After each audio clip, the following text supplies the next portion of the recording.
Hey guys, it's me again. I'm coming to you with another video, and this time we are going to look at conducting some online market research using some of the tools I've talked about in the lectures. I've just done a quick video tutorial on this in case people fail to keep track of some of the content in the lectures. So I'll quickly go through just a couple of the tools that I've used in the past. The first one I want to talk about is Google Trends. Google Trends uses structured data to kind of map what people have been searching for, and you can gauge the relative popularity of certain terms.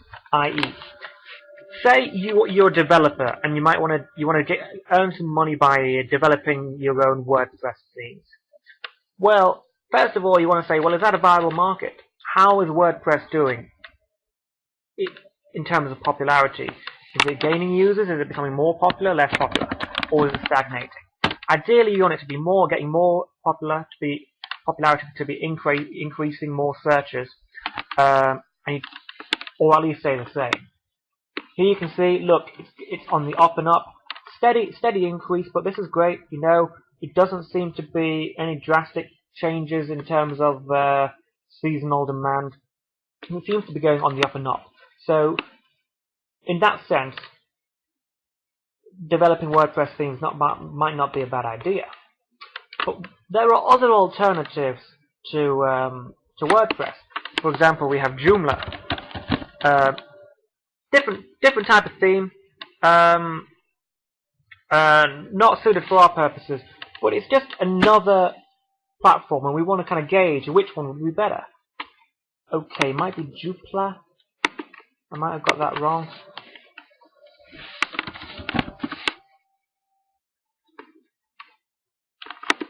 What's it called?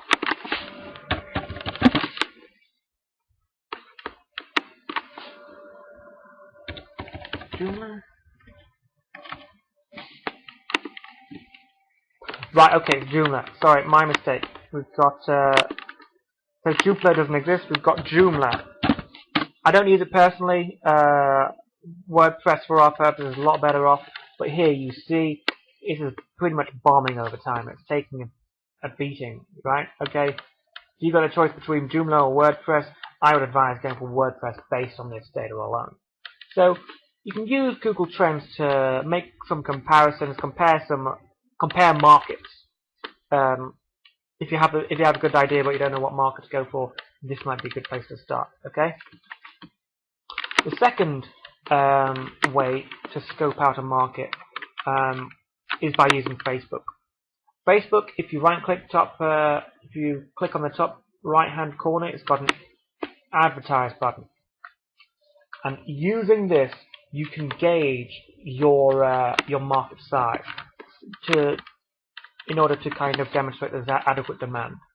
I'm just going to quickly create an ad. I'm not going to set it up or anything. I'm not advocating that you use Facebook ads. But what I'm just doing is I'm just going to show you how this feature can be helpful. Let's type in Ed Cotton. See if it picks it up. Should do. Okay, we've got Ed Cotton. It's asking me to load images. I don't want to do that. I want to ignore this. I want to ignore this, and this is where it gets down to the detail. 36 million people living in the UK who are Facebook users. That is what I'm going to take that to mean, because that's how many people we're able to reach. I'm going to increase this.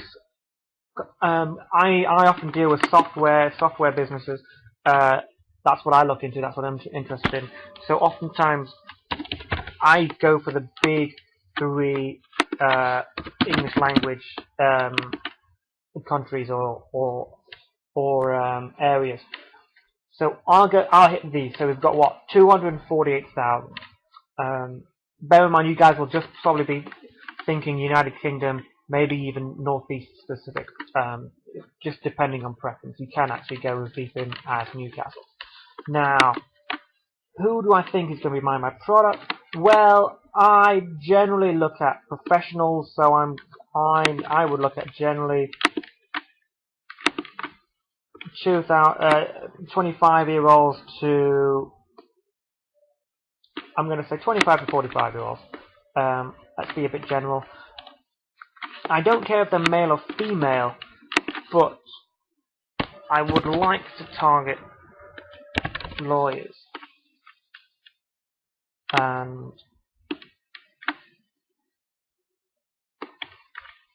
within that, I'm not exactly, I'm not too fussed about where we go from here. I just want to target lawyers, and I want to scope out, okay, we've got 3 million people that fit our criteria. If I want to go more specific, I'll get rid of, then I'll just focus on Australia. Sorry, I'll just focus on the United Kingdom. Get rid of these search results, and we're chalking out 112,000 people. You can go even further down and say, okay, let's take a look at lawyers in Newcastle upon Tyne. And okay, and this gives us a number. Okay, Facebook is telling us that if we place an ad, we can reach about 1,500 people with our ad. Now, is this good or bad? Well, it really depends. It depends on what you're selling. Are you selling a one-off product, or are you selling a service? If you set up some kind of software service where they, I don't know, pay £100 every month for you to solve one of their business problems, then that is fine. It's a nice tool for you to pitch to early on, and then you can pitch to the wider UK later. But it just gives you an idea about size. It gives you an idea about whether this is something they might be interested in. Bear in mind, this is still very general, okay? Lawyers, I could be more specific. I could want a specific type of lawyer, or say I could search. I don't even have to search professionals. I could search people in Newcastle upon Tyne who like beef jerky. Say Jack Link's beef jerky. I don't expect to find many, but that's literally how specific you can go. Okay, and it's just a good way to gauge. Okay, how big is my market? Okay.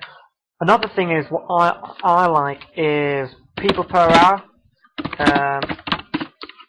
Now, I don't advise you guys to look for work on people per hour because it's a buyer's market. It's a buyer's market, which means that generally you're going to have to sell your services at quite a low price, and it's really quite high barriers to entry because you really need to work hard to get that first job. But this is where people per hour I think is really, really quite interesting.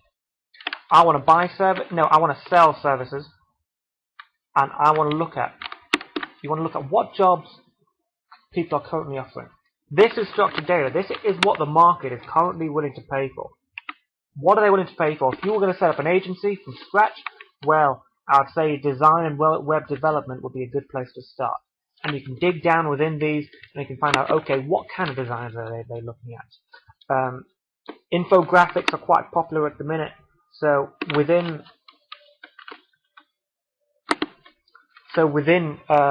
design, you're going to expect to find a couple of niche areas. Okay.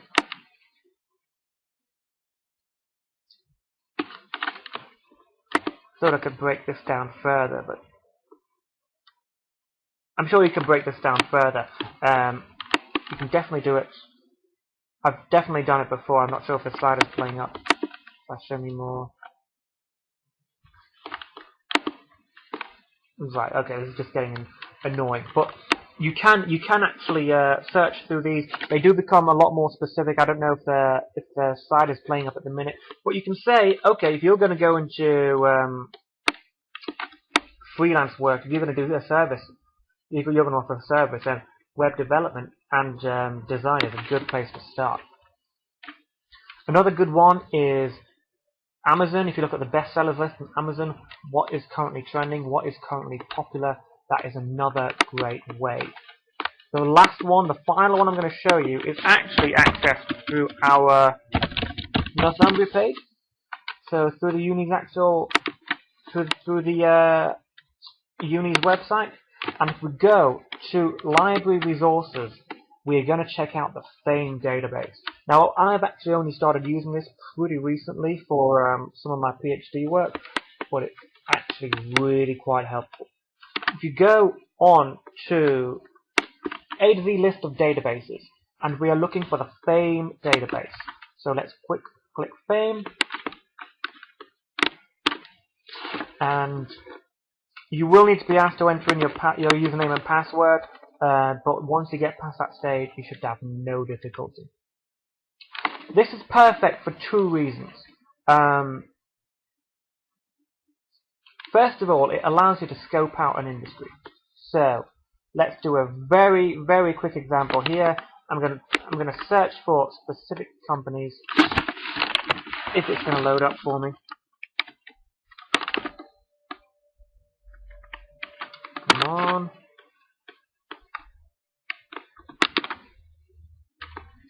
Okay, sorry, actually I think I was already on that page. We are looking for organizations in the Northeast. We want to keep it local. So, Northeast.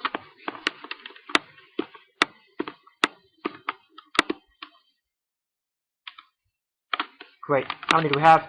We have 56,000 in here. From here, I'm interested in... What am I interested in? I'm going to look at estate agents. I'm interested in real estate. I want to market to this audience. I always like pitching to business-to-business I always develop business-to-business models and use business-to-business models because a lot of the time the contact details are easily available and they've got a lot of money to spend. So buying and rent, let's tick all these. Let's just tick the whole thing just for a quick example. How many are we dealing with? Okay, in the Northeast area there are 2,700 real estate companies that hit our criteria. Now, you can sort by financials. What you can do is some kind of statistical distribution or linear regression to figure out, okay, what are the average revenues? I've already done this. I know that they're looking pretty solid. But what this tells you is, okay, within the Northeast, you've got about 2,500 companies you can pitch that you can actually try and sell your product to, that you can try and contact. And using this mailing list function, you can actually develop this mailing list. You can go. There is a wizard. It'll take a little bit of time. You need to sort out who you want to find, what contacts you want, CEOs or administrators or professionals. But you get to the end, you go through to these one stages, and you will be able to output an Excel spreadsheet of email addresses and contact numbers of people within these 2,500 organizations. This is a database. This is information that is not available to the general public. This is a database that the uni subscribes to, so do use it. This is a huge advantage you guys have. If you need names, do use it. I would just say one final thing on the market research. One of the huge benefits of using a B2B business model is that literally it is easy to find. Contact details. Say for example you wanna target lecturers, for example. You know, universities are one of the places where they will just give you all the contact information you could ever want, all in one place. It makes it very easy for you. We look at staff, email, and telephone. All the staff really need to have their contact details. I'm not saying pitch to academics, because actually it is probably not a great audience. I doubt they'll be willing to spend much money on whatever you've got to sell them. Maybe not. But you can literally find like all the email addresses here. a better example would probably be something like Newcastle legal firm, Newcastle law firm. If we type this into Google, right, it will undoubtedly give you the names and contact information of all of their lawyers. This is gold if you're trying to figure out what problems these lawyers are dealing with. This is not to be taken for granted because not all types of firms give you this type of information. Estate agency websites won't give you this type of information. So it does pay to pay close attention to the market you are going after. This is all I'm going to talk about now. I hope this video has helped you guys, and as always, let me know if there's anything else you'd like to figure out, anything else you'd want changed, and I can try and take it from there.